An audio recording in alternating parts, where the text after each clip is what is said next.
গত 12ই ফেব্রুয়ারি অনুষ্ঠিত ত্রয়োদশ জাতীয় সংসদ নির্বাচনে লালমনিরহাট জেলার 3টি আসনে একক সংখ্যাগরিষ্ঠতা অর্জনের মাধ্যমে বাংলাদেশ জাতীয়তাবাদী দল বিএনপির মনোনীত সংসদ সদস্য হিসেবে জয়লাভ করেছেন লালমনিরহাট 1 আসনে ব্যারিস্টার হাসান রাজীব প্রধান, লালমনিরহাট 2 আসনে রোকন উদ্দিন বাবুল এবং লালমনিরহাট 3 আসনে অধ্যক্ষ আসাদুল হাবিব দুলু। নির্বাচনে জেলার 3 আসনে সংসদ সদস্য পদে প্রতিদ্বন্দ্বিতা করেছিলেন জামায়াতে ইসলামী, জাতীয় পার্টি, ইসলামী আন্দোলন বাংলাদেশ, লেবার পার্টি ও স্বতন্ত্রসহ অন্যান্য দলের মোট 21 জন প্রার্থী। 12ই ফেব্রুয়ারি সকাল 7:30টায় ভোট গ্রহণ শুরু হয়ে বিকাল 4:30টায় শেষ হয়।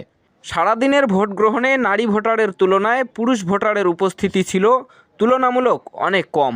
লালমনিরহাট 3 আসনে ধানের শীষের প্রতীক নিয়ে বিপুল ব্যবধানে জয়লাভ করেন বিএনপির হেভিওয়েট প্রার্থী অধ্যক্ষ আসাদুল হাবিব দুলু। তিনি পেয়েছেন 1,39,657 ভোট। অপরদিকে তার নিকটতম প্রতিদ্বন্দ্বী বাংলাদেশ জামায়াতে ইসলামীর প্রার্থী আবু তাহের দাড়িপাল্লা প্রতীকে পেয়েছেন 56,244 ভোট। নিকটতম প্রতিদ্বন্দ্বী প্রার্থীর চেয়ে অধ্যক্ষ আসাদুল হাবিব দুলু 83,413 ভোট বেশি পেয়ে এই জয় নিশ্চিত করেন। লালমনিরহাট 2 আসনে 6,694 ভোটের ব্যবধানে জয়ী হয়েছেন ধানের শীষের প্রার্থী রোকন উদ্দিন বাবুল।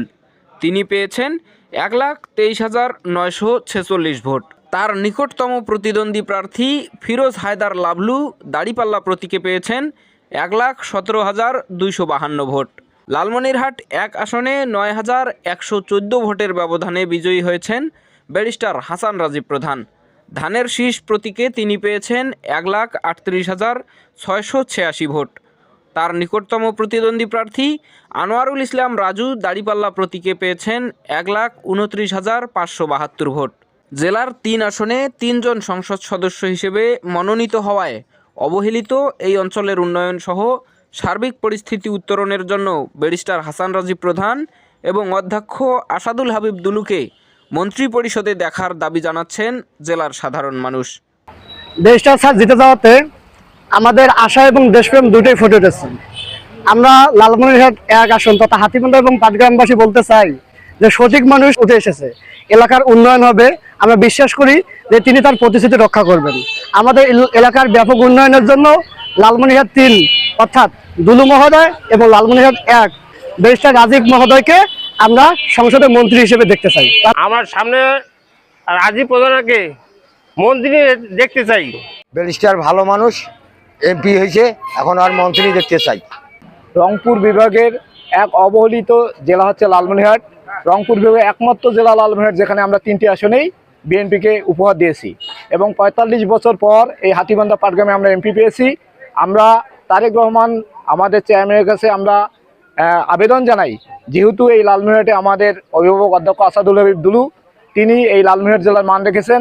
আমরা চাই আসাদুল হাবিব দুলুকে একজন পূর্ণমন্ত্রী সহ আমাদের এই হাতীবান্ধা পাটগ্রামে ব্যারিস্টার হাসান রাজীব মহোদয়কে একজন মন্ত্রী উপহার দেবেন, যার মাধ্যমে আমরা দুলু ভাইয়ের যে বক্তব্য তিস্তা মহাপ্রকল্প বাস্তবায়ন হবে এবং বুড়িমারি থেকে যে বুড়িমারি এক্সপ্রেস এই ট্রেনটিকে আমরা বুড়িমারি থেকে ঢাকা নিয়ে যেতে চাই। এই এলাকার জনগণের দাবি যে এখানে দুলু ভাই এবং ব্যারিস্টার হাসান রাজীব মহোদয়কে মন্ত্রী হিসেবে আমাদেরকে উপহার দিবেন। আমাদের দাবি হলো লালমনিরহাট 1 হাতীবান্ধা এবং পাটগ্রাম বিগত 45 বছর পরে বিএনপি আমরা ব্যারিস্টার হাসান রাজীব প্রধানকে এমপি বানাইতে সক্ষম হয়েছি। সবাই এলাকার সবাই বলতেছে ব্যারিস্টার হাসান রাজীব প্রধান আমাদের এই এলাকায় আমরা পূর্ণ মন্ত্রী দাবি করতেছি। নবনির্বাচিত সংসদে উত্তরাঞ্চলের মানুষের দাবি উপস্থাপনের মাধ্যমে এলাকার উন্নয়নে অগ্রণী ভূমিকা পালন করবে অধ্যক্ষ আসাদুল হাবিব দুলু এবং ব্যারিস্টার হাসান রাজীব প্রধান। তাদের মাধ্যমে এই এলাকার কাঙ্ক্ষিত স্বপ্ন বাস্তবায়নের জন্য দুজনকেই মন্ত্রী পরিষদে দেখতে চান লালমনিরহাটের আপামর জনগণ। ফরহাদ হোসেন, নেতৃত্ব কণ্ঠস্বর, লালমনিরহাট।